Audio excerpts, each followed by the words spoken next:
Alright, in my vision yesterday I saw that Mother had this room before me. I better search the room. Who knows? Maybe she left me something behind.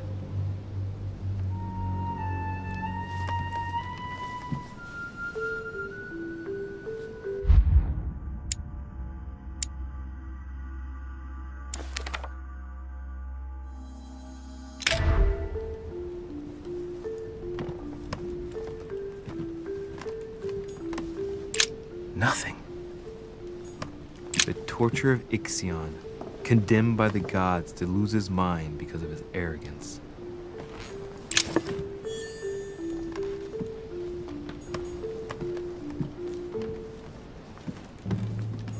The incredulity of St. Thomas. Why is Caravaggio representing St. Thomas putting his finger in the wound? Thomas looks on but doesn't touch. Writing material.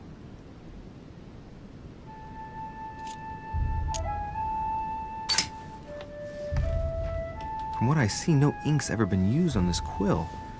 The smell reminds me of something. It smells like lemon. That's odd.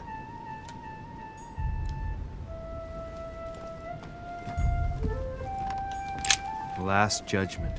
Why do I always get the most terrifying room? Dear Monsieur de Richet, I haven't even had time to unpack my cases. The inspiration of St. Matthew, or Matthew writing his gospel, dictated to him by voices.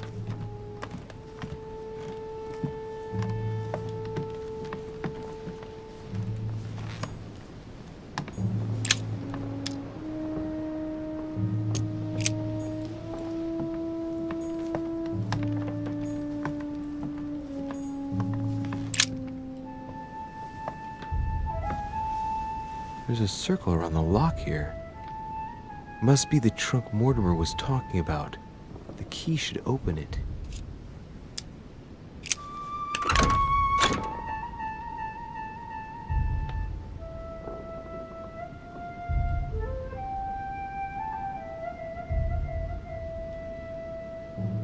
There's a note.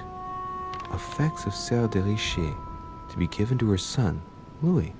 I should probably take it. All right, I've retrieved everything.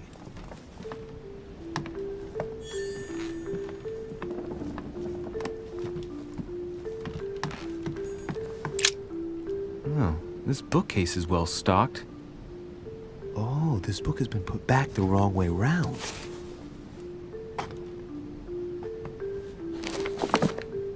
A Voyage Around the World, the travelogue of the explorer Louis-Antoine de Bougainville. One of Mother's favorite books. What a coincidence. And I don't believe in coincidences. It's just too much. I don't know what's going on here, but if you felt threatened, I'll bet you'd leave a clue, wouldn't you, Mother? Found it. A faint sign of the order, barely visible. Mother, you undoubtedly must have hidden a clue in this book. Let's see if I can find anything else in this room.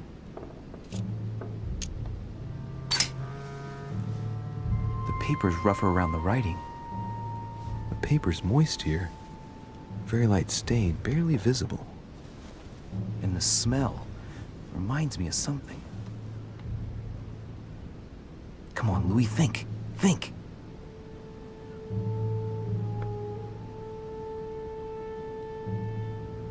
Let's recap.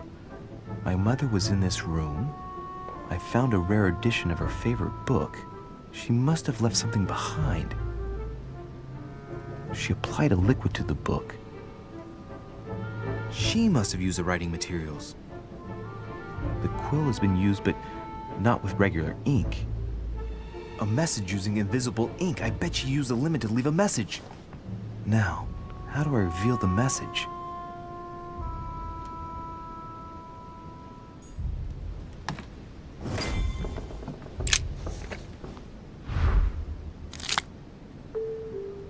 The message is illegible. I have to keep searching.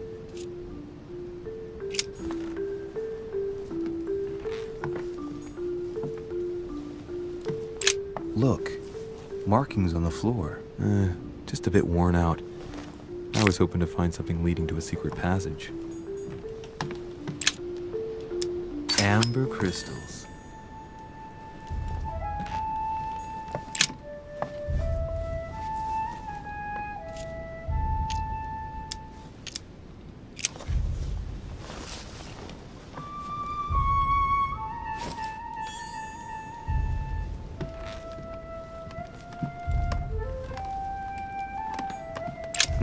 Nothing here.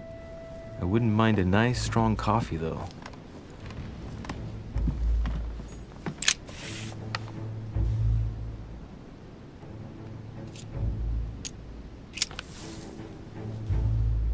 Damn, I'm making a serious mess here. It's no good. It might have worked if the writing had left marks in the paper, but no. There's only traces of lemon. Luckily, I've only put ash on part of the message.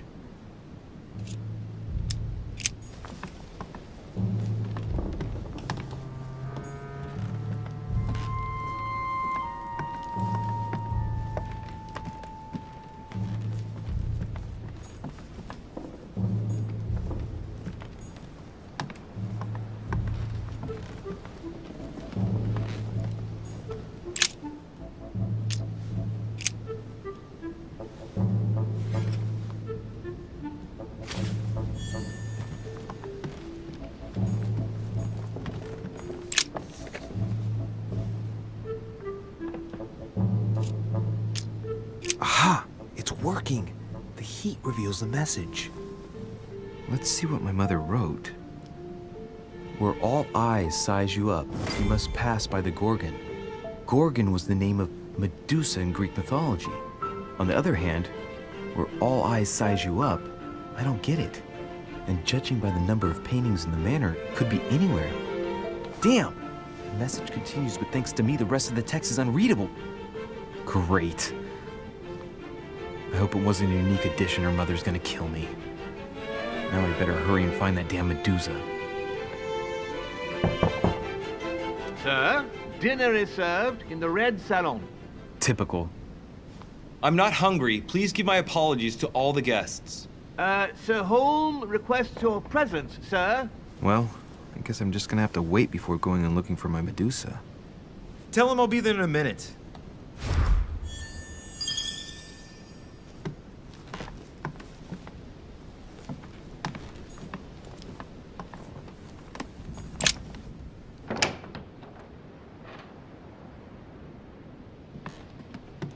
If I get a chance, I may have to take a little tour through the rooms of the other guests.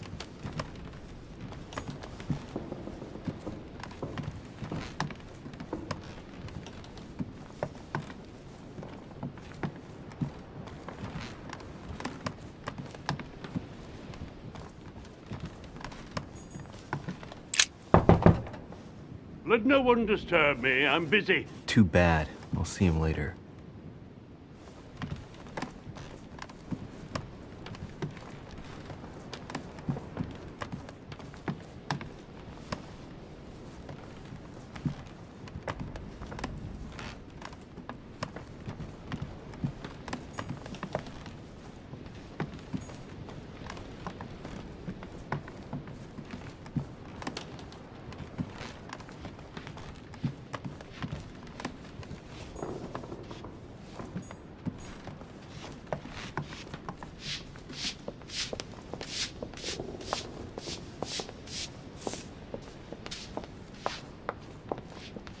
That must be the door to the room of the soldier I saw in my vision.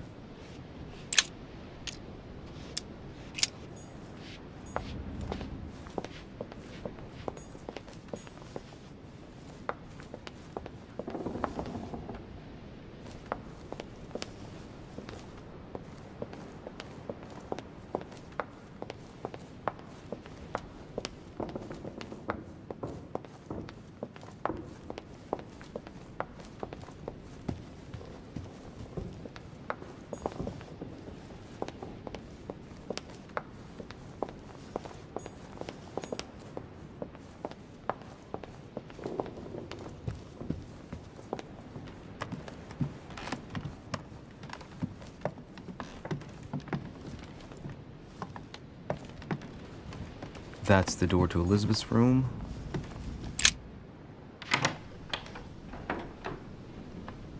For God's sakes, what happened in here?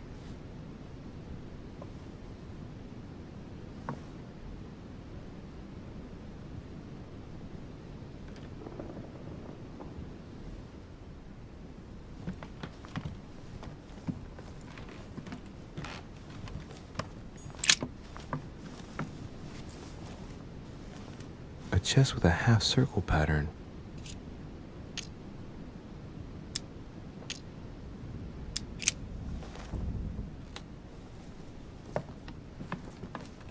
My dear Elizabeth, I'm writing to inform you of some unfortunate news. We won't be able to meet as planned on the first Sunday of May. I've been told that you're no better, and, unfortunately, your brothers and I are absolutely snowed under by the work required to govern this new country. Please excuse us.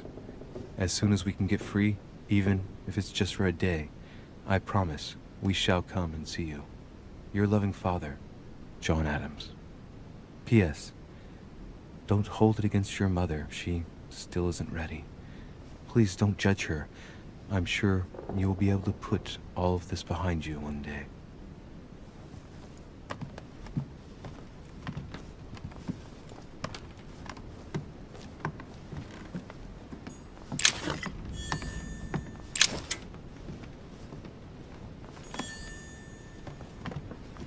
A novel of the initiation of a young woman into polite society.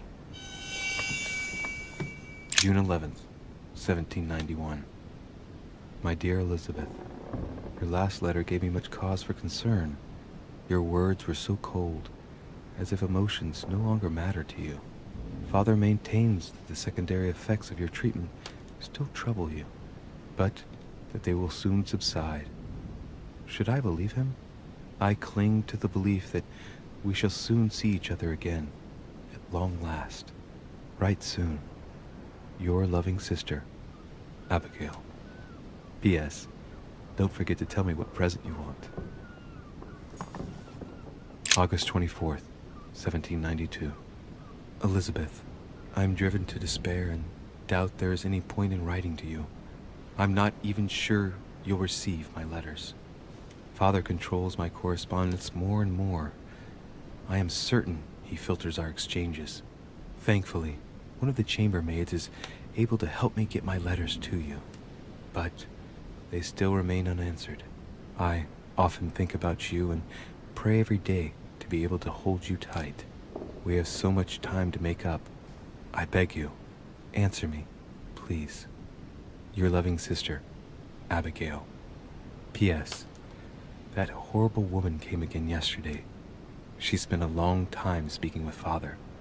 I didn't understand everything because they spoke in French, but I'm sure they were talking about you.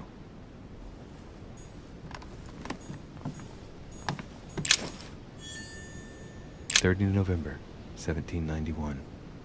My dear sister, the cancellation of our reunion hit me like a stab to the heart. Father told me it was for your well-being, but I can't help but blame him. He claims that your condition has worsened and that it could be dangerous for both of us if we met. If only I knew where you were, believe me, I'd be at your side. I haven't received any news from you in a long time. Please write. Your loving sister, Abigail. P.S. I hope you like the enclosed talisman.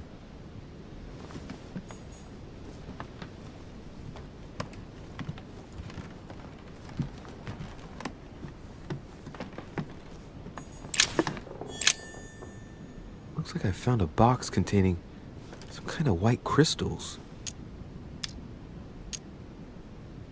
Well, let's see what it tastes like. Ugh. I really need to stop tasting everything I find now.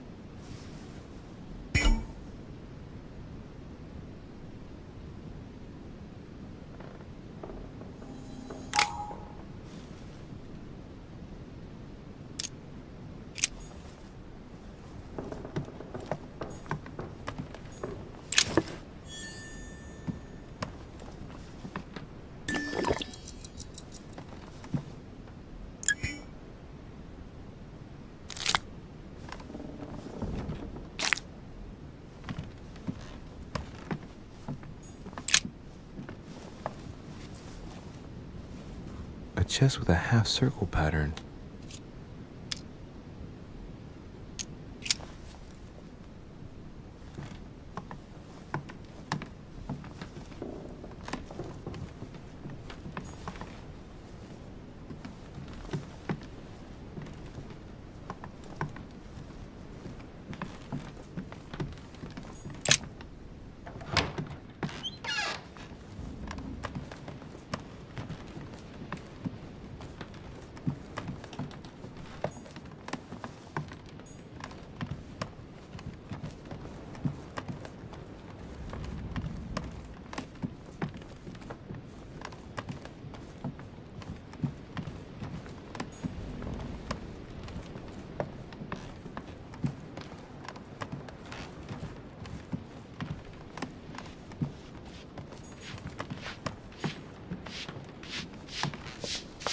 Might be better to take a different stairway.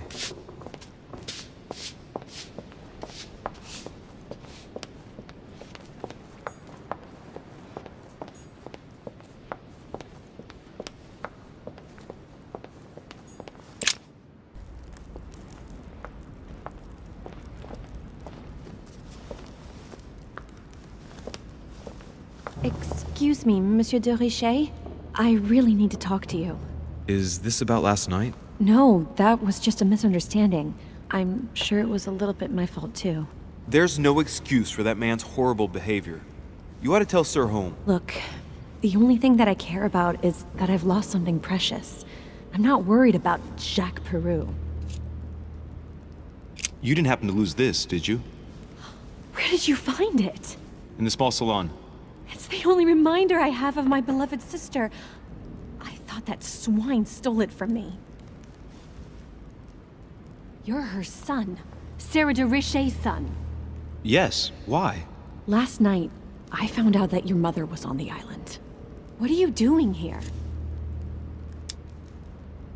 Excuse me, but speaking frankly, why would you care? I know your mother very well. Really? Yes, I have been in your mother's care ever since I was born. She nursed you. Oh, I wouldn't say nursed. No. I remember her stare, cold as ice. Her sadistic hands pressing over my mouth to silence me while I screamed in pain. I remember her knees, too. She held me down with them while she cut and burned scars into me. Hold on a minute. What do you mean? You can ask her when you see her. Huh, she's getting more and more agitated.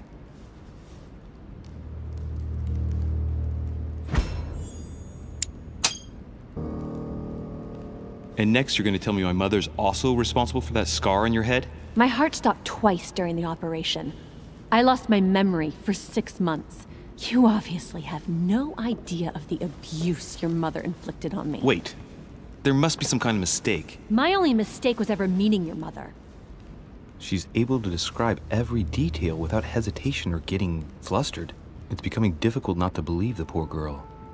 Look, I've got to go. Wait. I need to know more about you and my mother. Why did she put you through all of that?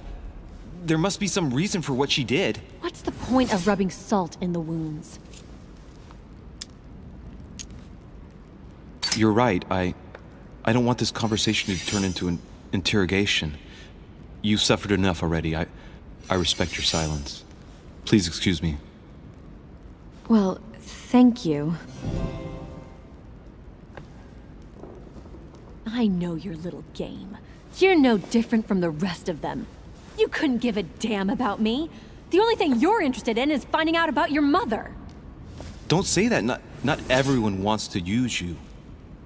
Some people care about you, don't they?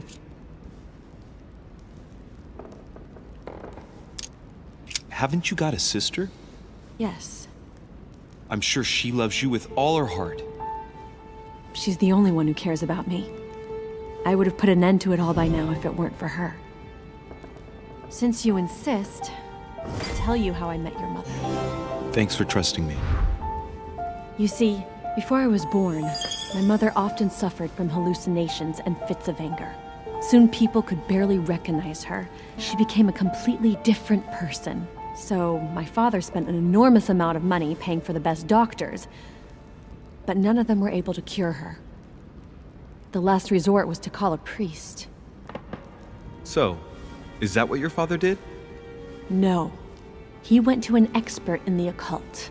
Ah, my mother. Her reputation already extended beyond our borders. My mother's fits stopped at my birth, and Sarah de Richet concluded that the evil had passed into me. Not only did it encourage her to stay, but she took the opportunity to advise my father to separate me from the rest of my family. That's how I was declared stillborn. My fate was decided that very day. It would coincide with my mother's frequent trips to America. I had my first fit when I was 3. That's when your mother began her experiments to rid me of the evil inside. I understand how you feel, but I know my mother. I'm sure she had her reasons, even if it seems difficult to believe. Everything she put me through was all for nothing. My whole life was ruined for nothing. So what brings you here then? My father used to know Sir Holm. He offered to introduce me to the world's leading authority in the occult. Lord Mortimer. He was my last hope. Until I found out he had also invited your mother. It's got to be a coincidence. I don't believe for a second she's coming for you. You can't change my mind about this, Louis. My days are numbered, and I know it.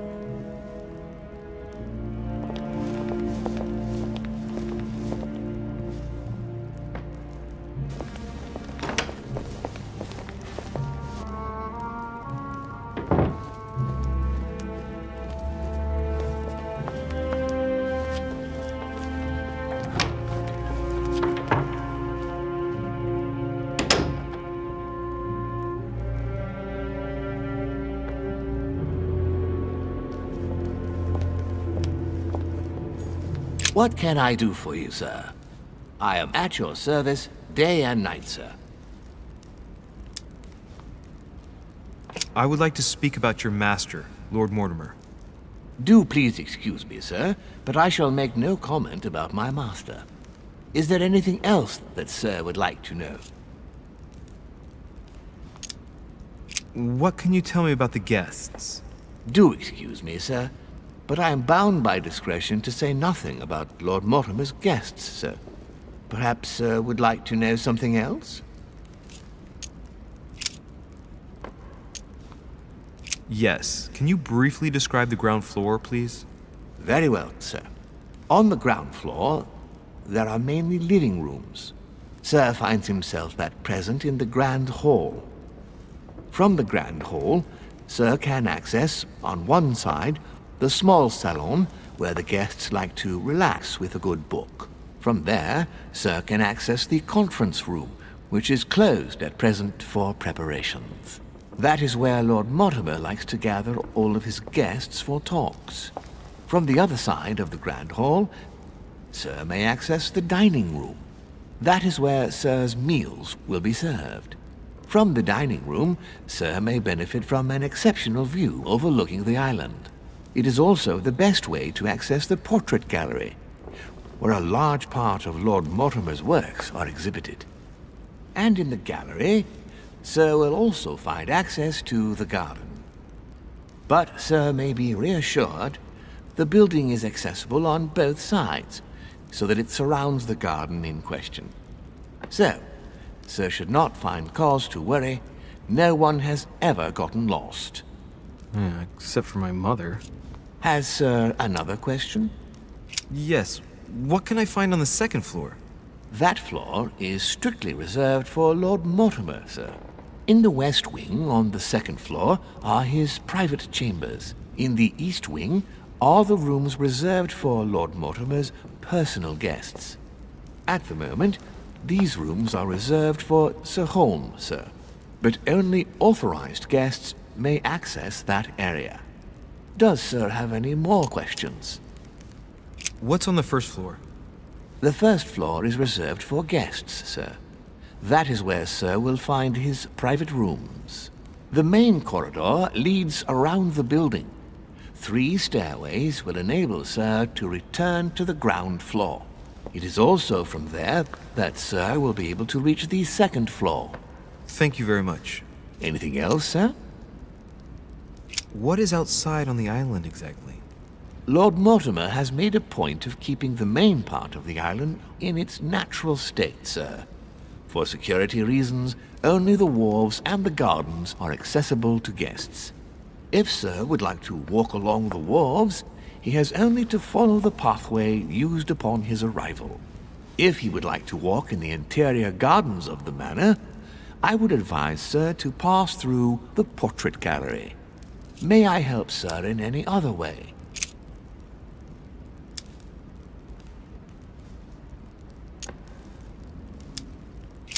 As I was unable to bring my personal effects with me, I was wondering if you could find me a few items. Of course, sir. What would you require?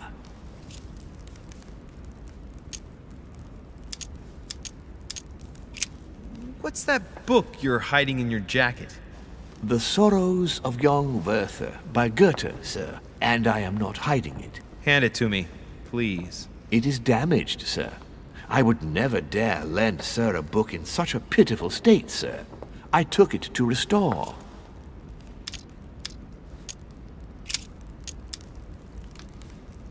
My good fellow, would you have any amber available? I would, but unfortunately I don't think I am authorized to give it out, sir. I believe it is a precious stone.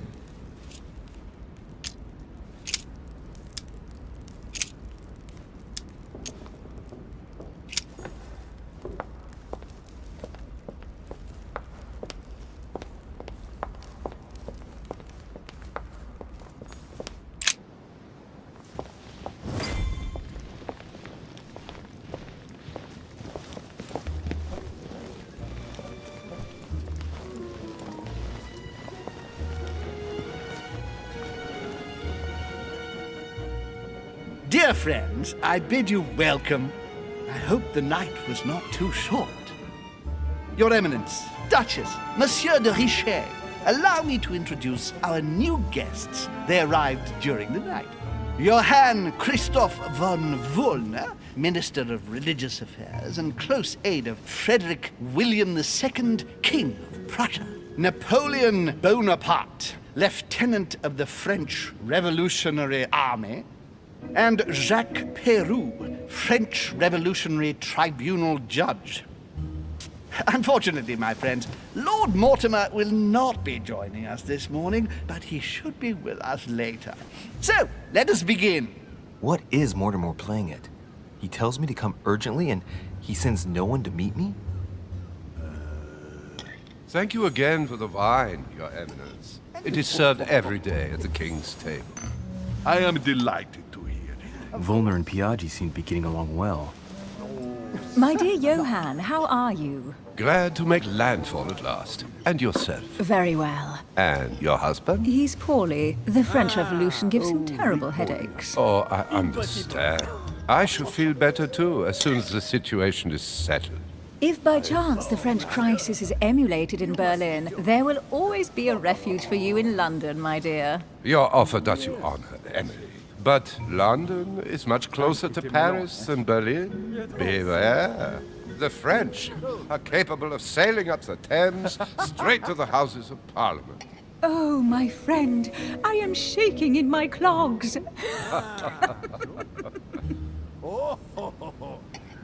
Is the wine to your liking?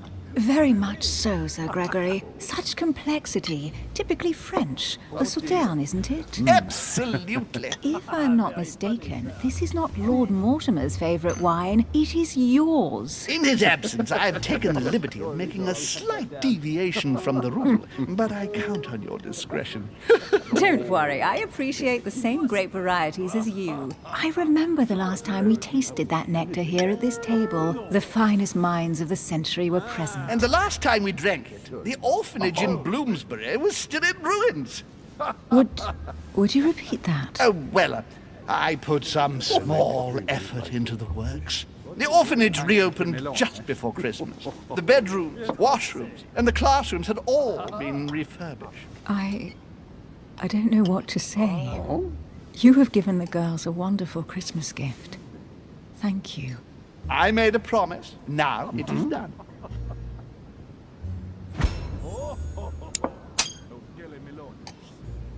It's the first time I've ever seen her so moved. Just mentioning that orphanage broke right through Emily's hard shell. Very funny, sir. Is everything all right? Yes, thank you. I had a moment of absence, but here I am again.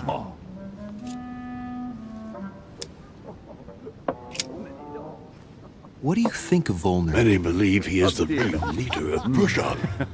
A charming man, but with an iron fist and a velvet glove. I also know he's famous for his love of the hunt, in all its forms. Please, go ahead. What do you want to know? Have you any information on this Napoleon? Yourself? He's certainly well connected and And in right high he was places. too. Surprising. No one appears to know him. No one knows me, and yet here I am. Quite so. The seer can do wonders. Monsieur de Richet? It would seem we have common interests. Could we speak in private, please? Please feel at home.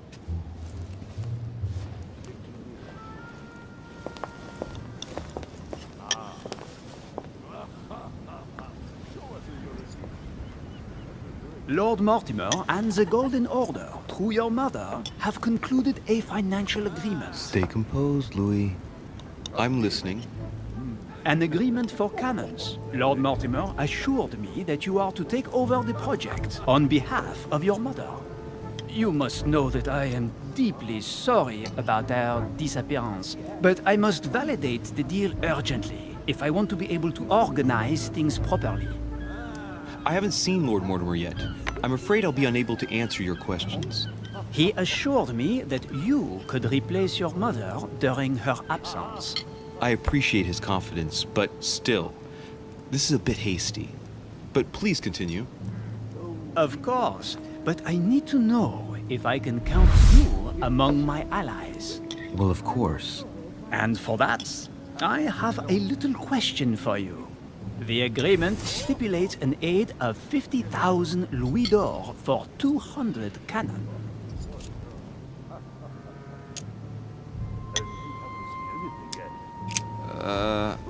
I don't know. Maybe you ought to speak to my mother. Oh, what a pity. I was hoping you would be up to the challenge. Too bad. I have one last question I would like to pose to you. We don't know each other yet, you and I. And I need to make sure that we both share the same vision for the future of France. Given the hard times that have befallen our beautiful country, what do you think it would take to restore its luster?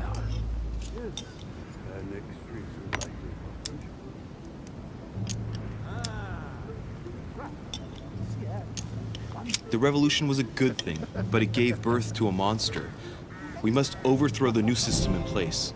Ah, you are right. Monsieur de Richet, I am reassured. I am very happy to have met you. Lord Mortimer was right to put his trust in you. I hope to work with you in the very near future. I would like to thank you for your support by offering you this humble little gift. Reflections on the Revolution in France. Mr. Bonaparte, I thank you for this gesture, and please know that I, too, am delighted to have met you. My friends, I would like to say a few words, please. I would like to thank Lord Mortimer and you, Sir Holm, for bringing us all together here. Those of us for whom it is not the first time here, like me, are all trembling in sweet anticipation of the arrival of our host. For the rest, I would like to reassure you that Lord Mortimer always has a few surprising projects to propose. But I can assure you that each and every one of us has always benefited from them. The last time I came to this place, Lord Mortimer offered to help me in my electoral campaign for the presidency of the United States. And it is imminently clear that his support was an invaluable aid to us. We are here among like-minded people. So let us put aside the conflicts in which some of our nations find themselves at present. So I raise my glass in honor of you all, my new and old friends. I trust you shall not be disappointed, Mr. Washington. Right, we shall meet again tomorrow. All the guests will be present, as well as Lord Mortimer, I hope. Until then, I trust you will find plenty to keep you amused.